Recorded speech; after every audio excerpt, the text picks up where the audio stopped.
샬롬. 시냇가에 심은 나무 묵상 11월 6일 오늘 우리에게 주신 하나님의 말씀은 룻기 2장 1절부터 7절까지의 말씀입니다. 자, 오늘 말씀은 룻기의 메시지를 드러내는 등장인물 세 사람의 핵심 등장인물 주인공이죠. 주인공격 세 사람의 삶의 모습, 태도, 성격이 어떤지를 드러냄으로써 이제 본격적으로 하나님 메시지의 구체성으로 들어가는 그런 장입니다.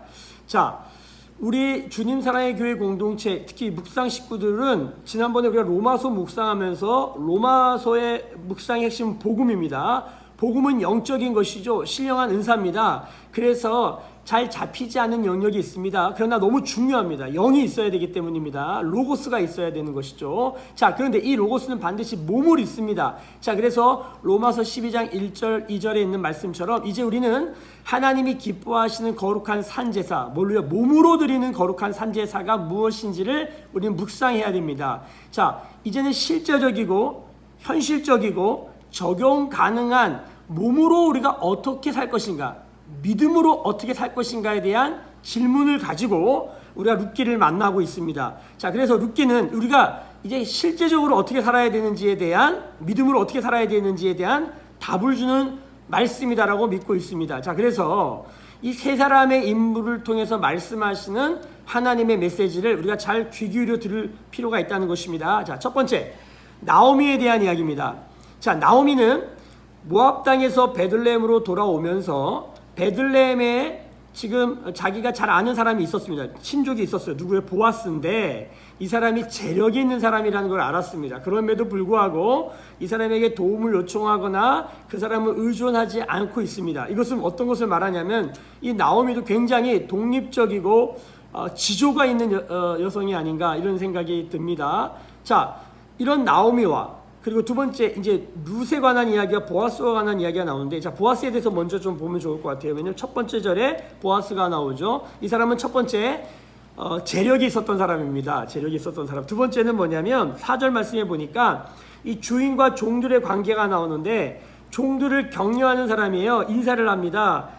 주님께서 자네들과 함께 하시길 바라네. 뭐 샬롬, 임마누엘 이렇게 인사하지 않나 싶습니다. 제가 그렇게 인사하고 있죠. 자, 그랬더니 종들이 어떻게 반응합니까? 주인 어른께도 복이 있길 바랍니다. 자, 관계가 좋아요. 인덕이 있는 사람입니다. 그리고 경영을 잘하는 사람입니다. 그리고 지금 타작마당에 나오잖아요.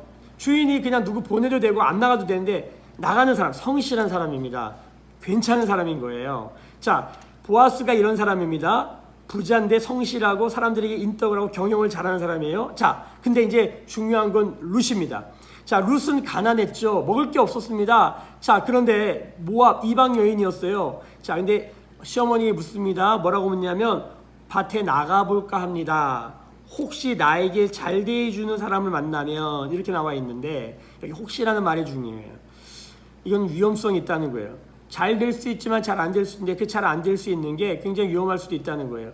우리가 파키스탄 갔을 때 여자가 혼자 밖에 나가서 일을 한다? 상상할 수 없는 일이죠. 거의 비슷합니다. 모압 여자가 베들레헴에 나가서 이삭을 줍는다? 이건 되게 어려운 일입니다. 자, 근데 이삭 죽기를 한번 생각해 봅시다. 자, 이삭 죽기는 이스라엘 공동체의 가난한 자, 사회적 약자를 위한 최소한의 배려입니다. 그들의 존엄성과 자존감을 세워주면서, 즉 얻어먹게만 하지 않고 스스로 일해서 먹게 살게 해준 어떤 방편을 마련하는 이스라엘 공동체의 좋은 사회적 법이죠. 자, 이삭을 주스러 갑니다. 떨어진 걸 줍는 거예요. 자, 여기에는 이방 여인에 가서 줍는다, 위험성이 있다는 얘기예요. 자, 그런데 이 여인이 어떻습니까? 오늘 마지막 말씀에 보니까 허락받기 위해서 아침부터 이 시간까지 그냥 가만히 서 있는 거예요. 야, 이 여자도 굉장히 성실한 여자인 거예요. 괜찮은 여자, 생활력도 있고 용기도 있고 성실하고 이런 여자입니다. 자, 가난하지만 성실하고 용기 있고 생활했던 여자와 부자이지만 인덕 있고 경영하고 솔선수범하면서 이런 삶을 살고 있는 보아스라는 두 사람이 만나는데, 이 만남에 하나님의 미장센 언어가 또 세 가지가 나옵니다. 2절에 어느 날, 그리고 3절에 우연히도, 4절에 그때 마침. 어느 날 우연히 그때 마침. 이 하나님의 미장센입니다. 하나님이라는 단어 한 번도 안 나오지만 나오긴 나오거든요. 하나님이 등장하진 않지만 하나님의 역사가 숨어있는 이런 단어들입니다. 자, 우리의 삶에도 그럴 수 있습니다. 자, 믿음으로 사는 건 어떨까요? 룻, 보아스, 나오미를 통해서 믿음으로 산다는 것은 막 사는 게 아닙니다. 아무것도 안 하는 게 아닙니다. 오늘 이 세 사람의 삶을 통해서 우리가 묵상하면서 어느 날 우연히 그때 마침 역사하시는 하나님을 고백하는 우리 모두 되기를 예수님의 이름으로 축복합니다. 묵상에 승리하세요. 축복합니다.